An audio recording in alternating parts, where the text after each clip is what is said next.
مساء الخير عزيزي تشابي. جميعنا في ريال مدريد نرحب بك في هذا البيت الذي هو بيتك. جماهير مدريد سعداء جدا بعودتك إلى هنا. لقد تقاسمنا الكثير من اللحظات السعيدة، ونحن مقتنعون بأن هذه المرحلة الجديدة ستحمل لك نجاحات جديدة. نتمنى لك كل التوفيق، وبالطبع سنبذل كل ما في وسعنا لتكون أنت وعائلتك سعداء معنا. مبروك ومرحبا بك في ريال مدريد. شكرا إيميليو. نبدأ الآن فقرة الأسئلة. تذكير: سؤال واحد لكل مداخلة، ويرجى التعريف بالاسم قبل السؤال. مرحبا تشافي، أنا فيكتوريو كاليرو في الخلف هنا. مساء الخير، مباشرة على قناة ريال مدريد التلفزيونية. مرحبا بك مجددا في ريال مدريد. كيف تشعر في هذا اليوم المميز، يوم تقديمك كمدرب لريال مدريد؟ شكرا جزيلا. بلا شك إنه يوم مليء بالعواطف. إنه يوم من تلك الأيام التي تبقى في الذاكرة، لأنني أعتقد أنه لا تتاح في الحياة سوى مرة واحدة لتدريب ريال مدريد، واليوم هو اليوم الأول. لذا أشعر بفخر كبير ومسؤولية عظيمة، ولكن أيضا بالكثير من الحماس والطاقة. شعرت براحة كبيرة بالعودة إلى هذا البيت، والشعور بأنه بيتي من جديد، ورؤية أشخاص ما زالوا هنا، وهذا أمر يبعث على الطمأنينة. والآن لدي رغبة كبيرة في بدء هذه المرحلة الجديدة. مرحبا تشافي، هنا ملتشور رويز من إذاعة كوبي. مرحبا بك مجددا في بيتك. سمعتك من قبل تقول إن هناك تشكيلة رائعة ولاعبين مميزين جدا، شباب لديهم الحاضر والمستقبل، ويمكن بهم تكوين فريق كبير وتحقيق إنجازات عظيمة. أردت أن أسألك، كثر الحديث حول ما إذا كنت قد طلبت تعاقدات أم لا، وهل طلبت لاعب وسط، وأيضا إن كان قد تم الاتفاق مع النادي على رحيل لوكا مودريتش. أعتقد أنه من واجبنا دائما السعي للتحسين في أي جانب، سواء في اللعب أو في التخطيط أو في قائمة اللاعبين. لذلك ومنذ أن أصبحت مدربا لريال مدريد، وقد تم الإعلان عن ذلك أمس، ومنذ اليوم الأول أرغب في أن يكون هناك تواصل ورؤية مشتركة مع النادي حول كيفية تحسين الأمور. أعتقد أن السياق الذي سنعمل فيه سيكون مليئا بالتحديات. القائمة ممتازة كما قلت، وأنا متحمس جدا لبدء العمل مع هؤلاء اللاعبين، لكنني لا آتي ومعي قائمة مطالب، بل برغبة في العمل الجماعي مع فكرة التحسين دائما في الذهن. مرحبا تشافي، أنا أندريس روبيو من التلفزيون الإسباني. مرحبا بك. تدريب ريال مدريد يتطلب أعلى درجات الالتزام، لكن حينما يأتي أحد ليحل مكان المدرب الأكثر تتويجا في تاريخ النادي، ألا تشعر بشيء من الرهبة؟ أبدا، بل على العكس، أعتقد أن ذلك يدل على عظمة المرحلة السابقة وما حققه كارلو. كما قلت، مستوى التحدي في مدريد هو الأعلى، ويجب علينا تقبل هذا التحدي، ولكنه تحد جميل جدا، وأعتقد أننا قادرون على تحقيق أشياء تبعث الحماس في نفوس الناس وتثير حماسة المدريديستا، وتمنحهم ذلك الشعور بالفخر الذي يمثل جوهر ريال مدريد وجماهيره. ولهذا جئنا أنا والجهاز الفني الذي أتى معي وكل من يعمل هنا. بالتأكيد لدينا هذه الطاقة اللازمة للانطلاقة التي نحتاجها. مساء الخير تشافي، هنا خوسيه لويس سانشيز من قناة لا سيكستا. أتخيل أنك تابعت ريال مدريد هذا الموسم، وأنك قمت بتحليل الفريق بنفسك. ما الذي يحتاجه هذا الفريق ليشعل تلك الشرارة التي تحدثت عنها في بداية تقديمك؟ نعم، بالطبع تابعت الفريق، وقمت بتحليل طريقة لعبه وحالة اللاعبين، ولكنني أستخدم هذا التحليل في ضوء الفكرة التي أمتلكها للمشروع الجديد الذي نبدأه. أعتقد في النهاية أن المدربين والفرق يعتمدون على اللاعبين، وأرى أن اللاعبين هنا على أعلى مستوى من الجودة والمنافسة. والآن التحدي هو تشكيل فريق واستخراج أقصى ما لدى هؤلاء اللاعبين، وتوحيد الصفوف والعمل ككتلة واحدة. وإذا نجحنا في ذلك سنمتلك قوة، لن أقول لا تقهر، ولكن قوة عظيمة بالفعل. مساء الخير تشافي، أنا سيرخيو لوبيز. الوصول قبل كأس العالم للأندية أم بعده؟ المنطق يدفعك للتفكير أنه نظراً لقلة الحصص التدريبية التي ستقام قبل الذهاب إلى الولايات المتحدة، فكان من الأسهل اختيار الخيار الثاني. لكن لماذا الآن؟ لماذا قرر القدوم في هذا الوقت؟ حسناً، تهيأت الظروف لحدوث ذلك بهذا الشكل، وبما أن الأمور سارت كذلك فأنا أراها فرصة مزدوجة. من جهة للبدء في تسريع بعض العمليات والتعرف على الفريق والتقدم بخطوات نحو ما نريد أن نكون عليه، ومن جهة أخرى فرصة للمنافسة على لقب جديد. في النهاية كأس العالم للأندية على الأبواب، وهو أول مونديال أندية سيتم تنظيمه بهذا الشكل، ولا شك أن الطموح سيكون تتويج. وإذا نجحنا في الجمع بين الأمرين فقد يكون ذلك بداية عظيمة، وهذا ما أفكر فيه ابتداء من اليوم. مرحبا تشابي، مساء الخير. أنا أنطون ميانا من كادينا سير، سعيد برؤيتك مجددا. كيف سيلعب فريقك ريال مدريد؟ هناك الكثير من الترقب لمعرفة إن كنت ستلعب بمهاجمين أم ثلاثة. ما هي فكرتك المبدئية؟ كيف سيلعب ريال مدريد تحت قيادتك؟ سؤال جيد وأعجبني، لأن كرة القدم اليوم تطلب منك أن تكون مرناً، تطلب منك أن تكون ديناميكياً، وأن تعرف كيف تغير القطع أثناء المباراة أو قبلها. بالطبع لدي فكرة عن الطريقة التي نريد أن نلعب بها، لكن الصورة الثابتة للنظام التكتيكي قد تتغير أحياناً، قد تكون أكثر ديناميكية، لكنني أريد أن ينقل الفريق الحماس والطاقة، وأن نلعب بطريقة طموحة تتصل بالفريق والجماهير. ذلك التفاعل الذي نبحث عنه سيكون أساسياً لكي تبدأ هذه المرحلة بالشكل الصحيح. 4-3 سنرى لاحقاً. لدينا لاعبون مميزون وسيفهمون ذلك وسنعمل عليه، وأعتقد أن هذا هو ما أحبه أيضاً، أن أكون في التدريبات معهم، أعيش معهم يومياً، أن أكون قريباً منهم لتحسين ما قلت سابقاً، وهو استخراج أفضل ما في كل لاعب، ثم تركيب القطع معاً لتكوين فريق قوي. مرحباً تشابي، هنا على يمينك. كيف حالك؟ أنا أوليفييه لورينزو من صحيفة البايس. أود أن أسألك عن فكرتك فيما يتعلق بالضغط العالي. هل تعتقد أنه من الضروري الحفاظ على هذا الضغط لأطول فترة ممكنة خلال المباراة؟ وهل أنت منفتح على سيناريوهات أخرى؟ ما هي فكرتك الأولية؟ شكراً. بالنسبة لي ما يعجبني هو أن نعرف كيف نختار اللحظات. نعم، مع وجود فكرة واضحة عن كيفية تنفيذ الضغط وعن التنظيم والسيطرة سواء كنا نملك الكرة أو لا نملكها، وأن نعرف ما علينا فعله في كل لحظة.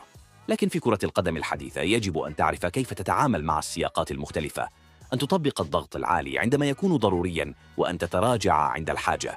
لكن الفكرة الأساسية هي تقديم كرة قدم طموحة، نشطة، استباقية، تبحث عن المبادرة، ولدينا اللاعبون القادرون على ذلك، وأنا مقتنع بذلك تماماً. مرحباً مستر، أنا إدواغير من التشيرينغيتو. مرحباً بك في مدريد. تشابي، متى قررت القدوم إلى مدريد؟ لقد كثر الحديث عن مستقبلك، بايرن ميونخ، ليفربول. هل هناك لحظة معينة قلت فيها سأكون مدرباً لريال مدريد؟ حسناً، هذا النوع من القرارات عادة ما يكون متبادلاً، لابد أن يكون من الطرفين، أن يريدك ريال مدريد أولاً، ثم أن تريد أنت ذلك، وغالباً ما يحدث الجزء الثاني أولاً. لكن منذ الأمس أعتبر نفسي مدرباً لريال مدريد، وقد عبرت عن هذه الطاقة وهذه الحماسة عندما تم الإعلان الرسمي، واليوم أشعر بذلك أكثر بعد أن أصبحت بين الناس مع أعضاء النادي ومعكم أنتم الصحفيين. والآن الخطوة التالية هي أن أكون مع اللاعبين. لقد التقيت ببعضهم ممن كانوا في الأسفل، والبقية سألتقي بهم لاحقاً، وحينها فقط تبدأ بالشعور الحقيقي. مرحباً تشابي، أنا أبراهام روميرو من صحيفة الموندو. أهلاً بك. لقد لعبت تحت قيادة عدة مدربين، مورينيو، أنشيلوتي، غوارديولا، وسؤالي واضح، هل هناك أحد منهم أثر عليك أكثر من البقية؟ طريقتك في الحديث تذكرني بمورينيو، لكن من كان له التأثير الأكبر عليك تكتيكياً وإدارياً؟ أعتقد أنني قلت هذا سابقاً في المؤتمر. ربما وجودي اليوم في هذا المقعد هو نتيجة التأثير الذي تركه هؤلاء المدربون علي. كلهم ساعدوني كثيراً. كنت محظوظاً بالتعامل مع مدربين رائعين، وحاولت دائماً أن أكون فضولياً قريباً منهم، حتى عندما كانوا يتخذون قرارات قد لا تكون في صالحي. كنت أحاول أن أفهمها، أن أتعاطف معهم. والدي كان مدرباً أيضاً، لذا ربما هو كان التأثير الأكبر في حياتي. ثم بعد ذلك يجب أن تكون لك شخصيتك الخاصة، كتيبك الخاص، والذي تكتبه يوماً بعد يوم. بالتأكيد سنبدأ هنا بفكرة، وسنقوم بتطويرها مع مرور الوقت. وهذا ما يعجبني أيضاً، أن نكون ديناميكيين في الأشياء التي يمكننا تحسينها. لدي علاقة جيدة مع الجميع، وأحافظ على التواصل معهم، وهذا أمر أقدره وأفرح به. كنت قد سألتك سابقاً عن ميلفيد شور، وفي الجزء الأخير من السؤال عن مودريتش. أفهم أن هذا قرار من النادي، لكن هل كنت على علم به؟ وهل أصررت أنت على بقائه أو رحيله؟ هل يمكنك أن تشرح لنا قليلاً كيف تمت هذه الخطوة إن كانت تخصك أيضاً؟ وهل ترى أنك كمدرب خط وسط تشعر بأن رحيل لوكا يترك فراغاً في الفريق بلاعب يشبهه في الأسلوب؟ بالنسبة لي لا أستطيع أن أكون موضوعياً مع لوكا، لأننا كنا زملاء، وعندما وصل كانت بيننا كيمياء واضحة في طريقة اللعب.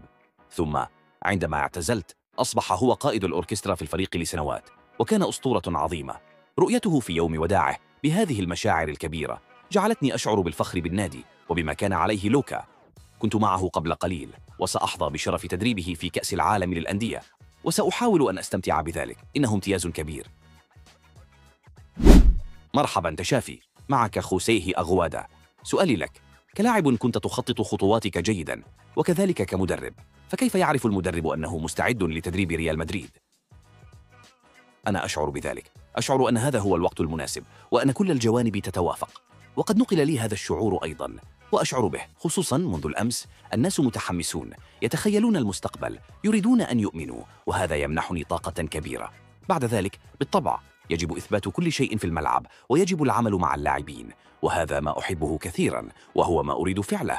نعم، أعتقد أنه وقت مناسب فعلا. مرحبا، كيف حالك تشافي؟ معك خوانما سانشيز من الإذاعة الوطنية. مرحبا بك، ومبروك على عودتك إلى ريال مدريد. من أكبر المشكلات هذا الموسم الذي لم ينتهي بعد بوجود كأس العالم للأندية كانت في الدفاع. أنشيلوتي قال ذلك في عدة مؤتمرات صحفية. كان هناك نقص في الالتزام الجماعي والتضحية والتركيز بشكل عام، خاصة في التوازن الدفاعي للفريق ككل. كيف تنوي حل هذه المشكلة؟ شكرا لك. كما قلت سابقا، شاهدت المباريات وقمت بتحليلها، وأنا الآن أفكر فيما يمكننا فعله، وكيف يمكن أن نكون فريقا متوازنا، فريقا يمتلك السيطرة رغم جودة اللاعبين الفردية، وهذا أمر أساسي. لكن علينا أن نمنح الفريق طابعا جماعيا، ونجعل الجميع يعرفون كيف نريد القيام بالأشياء، سواء من حيث الضغط أو من حيث بدء اللعب من الخلف. أعتقد أن هذا سيوفر لنا استقرارا يسمح بعد ذلك بتألق القدرات الفردية، وأعتقد أن هذه ستكون نقطة مهمة جدا في اللعب بالكرة وبدونها، ومن أسباب النجاح. مرحبا تشافي، معك مارتين من صحيفة أوك دياريو. مرحبا بك. قلت إنه من أجل القدوم إلى هنا يجب أن يكون هناك شيئان: أن يريدك ريال مدريد، وأن ترغب أنت بالمجيء، وكان هذا واضحا. سؤالي هو، في أي يوم أدركت أنك تريد تدريب ريال مدريد؟ في أي يوم؟ لا أعلم بالتحديد، لكن على الأرجح كان ذلك أمس عندما صدر البيان الرسمي. عندها أدركت الأمر بشكل واضح، لقد كان الأمر واضحا جدا بحيث لا يمكن تجاهله. مرحبا، معك بابلو بولو من صحيفة ماركا. لديك الآن فريق يضم لاعبا مثل مبابي الذي سجل أكثر من 40 هدفا مرة أخرى، ولاعبا مثل فينيسيوس وهو أيضا نجم كبير. هل لديك خطة لطريقة إشراكهما معا؟ لطالما كان هناك جدل حول كونهما يلعبان على الجهة اليسرى، وأيضا حول رودريغو، وما إذا كان مبابي سيبقى كمهاجم صريح. هل لديك خطة مختلفة عما شاهدناه حتى الآن للتعامل مع هذين النجمين فينيسيوس ومبابي؟ أولاً، من حسن حظنا أن لدينا لاعبين بهذا المستوى، وليس فقط كيليان وفينيسيوس، بل هناك العديد من النجوم الآخرين. لكن بلا شك هما لاعبان حاسمان يصنعان الفارق، وعلينا استخراج كل ما لديهما، لأنه إذا قدما أفضل مستوياتهما سيكون الفريق أكثر قدرة على تحقيق الانتصارات، وهذا ما نريده. نعم، لدي أفكار، وما زال أمامنا بعض الوقت قبل أن نجتمع بهم، وسأستغل هذا الوقت للعمل على ذلك وجعلهم يشعرون به ويؤمنون به. هذا سيكون أمرا مهما جدا بالنسبة لي عندما توجد تلك العلاقة والتواصل حول ما نريده وما هي الطريقة الصحيحة، تسير الأمور بشكل أفضل. مع هؤلاء اللاعبين الذين يتمتعون بمستوى عال، تكون هذه هي المهمة التي تقع على عاتقي. هنا شافي، معك تاتيانا مونتوباني من تي سبورتس البرازيلية. تحدثت للتو عن مبابي وفينيسيوس. يقال الكثير عن الطريقة التي ستلعب بها في الدفاع، لكن أود أن أعرف، هل لديك فكرة واضحة في ذهنك حول كيفية اللعب هجومياً؟ هل ستعتمد على 3 مهاجمين أم 2؟ لأن هذه أيضاً مسألة مهمة. شكراً. أعتقد أنني أجبت على ذلك. إنه سؤال جيد، وكرة القدم لعبة ديناميكية. 2 يمكن أن يصبحوا 3، و3 يمكن أن يعودوا 2 أو حتى 5. إذا وضعت 5 في الخط الأخير، أعتقد أننا سنقوم بتفسير الأدوار، وخاصة أن يتمكن اللاعبون من اللعب بأريحية. من الواضح أن هناك إصابات وأحيانا ظروف تمنع بعض اللاعبين من اللعب في مركزهم الطبيعي، لكن نحاول وضعهم في المراكز التي يشعرون فيها براحة أكبر، والتي تسمح لهم بإظهار قدراتهم البدنية والفنية والتكتيكية وحتى الذهنية، وهذا أمر مهم جدا. الشيء الجيد هو أن لدينا لاعبين جيدين، ثم يكون القرار مسؤوليتي. مرحبا شافي، معك سيرخيو أورس من موقع الدسماركي. قبل 10 أيام أعلن ريال مدريد رسمياً عن قدوم هوسن، وقبل 4 أيام تم الإعلان عن إنهاء عقد لوكا مودريتش بعد كأس العالم للأندية، وقد صدر بيان رسمي بخصوص قدومك أمس كما ذكرت. لكنني أود أن أعرف، هل هذان القراران تم اتخاذهما بموافقتك؟ هل كنت على علم بهما أم لم تكن مطلعاً على كل شيء؟ من الواضح أنه منذ أن وصلت أمس تحدثنا في بعض الأمور، وتم التوافق والحديث حول كل شيء. هناك أمور تقع ضمن مسؤوليتي، وأخرى لا تكون من اختصاصي المباشر، لكن هذا سيكون هو الخط العام. كيف يمكننا أن نتحسن؟ وكيف يمكننا أن نؤدي بشكل أفضل؟ ومنذ اليوم أنا هنا رسمياً، وأبدأ عملي لاتخاذ القرارات وحسم الأمور. مرحباً شافي، صباح الخير. معك روبن كانيزاريس من صحيفة ABC. قلت للتو إنك الآن موجود هنا، وهناك قرارات تقع ضمن مسؤوليتك وأخرى لا. كما قلت أيضاً إنك تحدثت مع بعض اللاعبين هذا الصباح. أود أن أعرف، هل تحدثت مع رودريغو؟ وإن كنت لم تتحدث معه بعد، فهل رودريغو يدخل ضمن مشروعك لريال مدريد في الموسم القادم؟ رودريغو هو لاعب في ريال مدريد، وكل اللاعبين الموجودين حالياً في النادي سأجري معهم محادثات، لأنهم يستحقون ذلك، ولأننا بحاجة إلى ذلك، وعلينا أن نتعارف. ورودريغو لاعب مذهل، لا أحتاج أن أكتشفه أنا، سنحتاجه بالتأكيد. سؤالين: كيف حالك شافي؟ معك ميغيل أنخيل توربي من راديو ماركا. تحدثت قليلاً عن فلسفتك في اللعب، وأعتقد أنك استخدمت كلمة استباقي، لكن أود أن أسألك، كيف تتعامل مع اللاعبين داخل غرف الملابس؟ هل أنت مدرب قريب جداً منهم، تتابعهم عن كثب وتكون منهجياً، أم أنك تفضل إعطائهم حرية أكبر؟ بداية، لا أحب كثيراً أن أصف نفسي، لكن نعم، أنا أحتاج إلى تلك القرب، إلى التواصل اليومي، سواء في التدريبات أو يوم المباراة، أثناء الحديث وعلى دكة البدلاء. أحتاج إلى هذا الاتصال كي أشعر بما يحدث، لأفهم كيف يشعر الفريق وما يحتاجه كل لاعب. لا أعلم، قد يطلق عليه قرب، لست متأكداً، لكنني أعلم ما يقع ضمن مسؤوليتي، وأعلم أنني المدرب، ومع ذلك أحب أن أكون قريباً منهم. آخر سؤال: كيف حالك شافي؟ معك أوسكار مايا من وكالة إيفي. قلت للتو إن من ضمن أهدافك أن تضع اللاعبين في مراكزهم الصحيحة. هناك لاعب ربما لم يجد بعد موقعه المثالي، وهو جود بيلينغهام. لا أعلم إن كنت ترى له مكاناً خاصاً في مشروعك الكروي، خاصة في خط وسط قوي. شكراً. أعتقد أن جود يمكنه أن يكون مميزاً في أي مركز، لأنه لاعب مميز. أعرفه، عندما وصلت إلى ألمانيا كان يلعب في دورتموند، والانطلاقة التي قدمها الموسم الماضي وهذا الموسم تظهر أنه لاعب من طراز نادر لريال مدريد. أعتقد أنه يبلغ من العمر 21 عاماً حالياً، وسيكون لاعباً أساسياً في المشاريع القادمة لهذا النادي، وأظن أن الوقت مناسب الآن للعمل معه، ليكون عنصراً أساسياً في المركز الذي أراه مناسباً له كلاعب وسط، وبإمكانياته الكبيرة نأمل أن يستغلها بأقصى كفاءة ممكنة لنحقق الأهداف التي نسعى إليها. شكراً جزيلاً.